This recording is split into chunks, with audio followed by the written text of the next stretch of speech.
But the truth is, I'm really in pursuit of greatness. I know people don't usually talk like that, but I want to be one of the greats. I'm inspired by the greats. I'm inspired by the greats here tonight.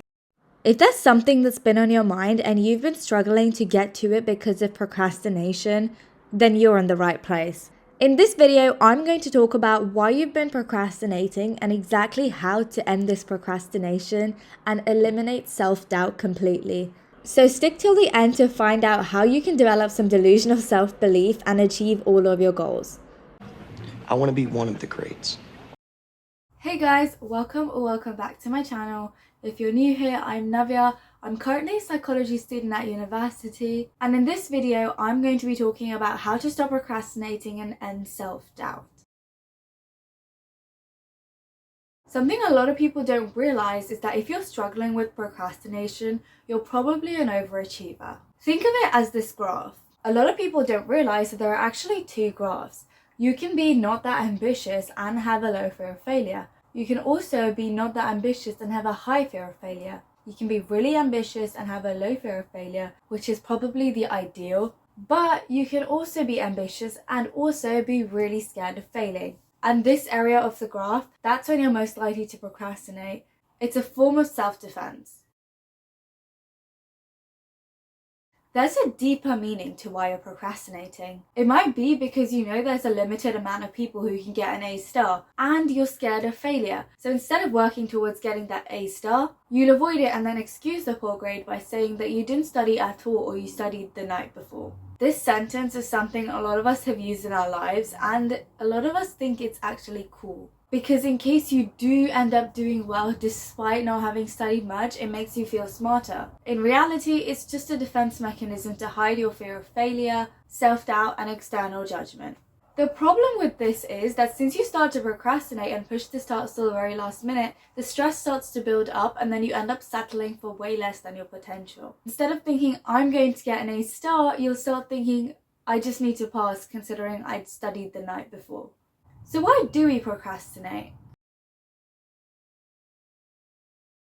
Procrastination can be a form of your unconscious mind trying to repress that task as a defense mechanism because it might seem too difficult to do. And it will try to make you believe that the task will just go away or get easier the longer you leave it. You'll think you'll work better under pressure, or you'll be forced to do it when you have lesser time to do it. But that's just your brain playing mind games with you. It doesn't get any easier. And most people don't actually reach their full potential when they're doing a task last minute.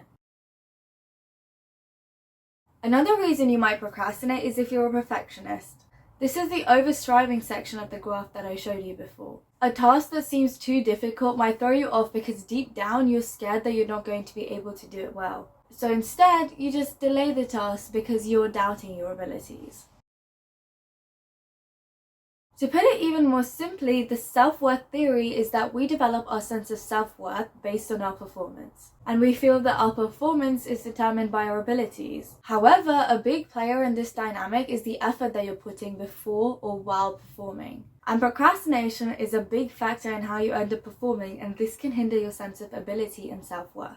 So in order for us to get off this hamster wheel of mediocrity, we need to be able to eliminate self-doubt to reach our full potential. As humans, our nervous systems are hardwired for comfort, while our soul, or what makes us us, is hardwired for growth. So, how do we really end procrastination? One is to develop the awareness of when you're procrastinating. Sometimes you don't even realize that you're procrastinating, like checking your emails, organizing your calendar, doing some research for a project. That is actually procrastinating, even though it might not be as obvious as cleaning your room or scrolling through TikTok. Two is to challenge the idea that your performance is equal to your ability, which is equal to your self-worth. If there's anything you need to take from this video, it's this. To get over your fear of failure, you have to understand that your performance is not always a reflection of your ability and your sense of self-worth. Third is Nir Eyal's 10-minute procrastination rule. It's the idea that every time you feel the urge to procrastinate, you just tell yourself you'll do it 10 minutes later. If you feel the urge to scroll on TikTok, tell yourself you'll do it 10 minutes later. If you feel the urge to clean your room, tell yourself you'll do it in 10 minutes. It's this idea of just sitting with the urge and then watching it fade over time. Fourth is to celebrate the small wins.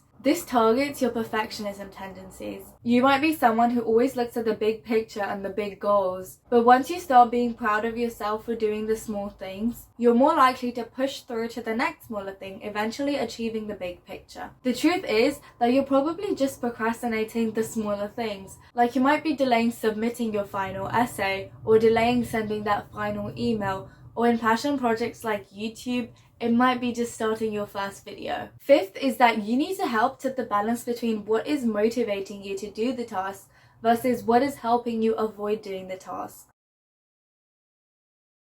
This is a theory by Peter Sage, and it's the idea that no matter how strong our willpower is, the environment will end up being the biggest influence on our thoughts, behaviors, and actions. For example, you can try to raise your body temperature by layering up and wearing the thickest blankets ever, but if you live in a freezer, you'll eventually get cold. You can have all the will in the world, but if you choose to surround yourself with people who have no belief in your motivation or belief in themselves, then eventually you'll also start to feel the same way. This is the law of conformity. As humans, we are set to be programmed, but we can only choose how we want to be programmed. So, since the environment trumps will, how do we help the environment help us in the right way? To program your mind the right way, one is to stop putting the wrong things in. Stop letting the environment program you in the wrong way. If you spend too much time on social media following people who make you doubt yourself, then stop following them.